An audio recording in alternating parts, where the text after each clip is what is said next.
কে দিল পিরিতের বেড়া নিটুর বাগানে, কে দিল পিরিতের বেড়া।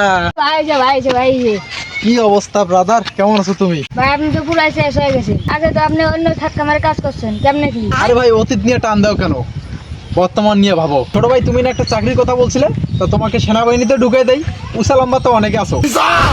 ভাই আমি তো আমার পুলিশে নেয় না, সেনাবাহিনীতে কেমনে নেবো? ছোট ভাই, এত টেনশন না কেন, সেনাবাহিনীর মেজর আমার কাছের বড় ভাই, আমি চাইলেই তোমাকে ঢুকে দিতে পারবো। তুমি যদি 2 ইঞ্চি হও, তারপর আমি তোমাকে ঢুকে দিতে পারবো, না মানে চাকরিতে ঢুকে দিতে পারবো। তাহলে ভাই একটা চাকরির ব্যবস্থা করে দেন। দাঁড়াও ছোট ভাই, আমার আইফোনটা বাইর করে একটা কথা বলে দেখি।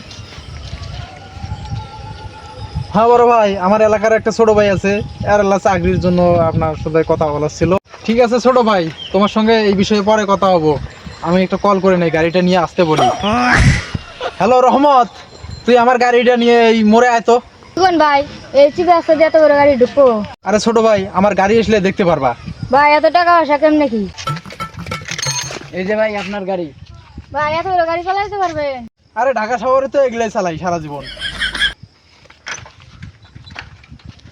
দেখছো ভাই আর কি হয়েছে? ভাই বসছে।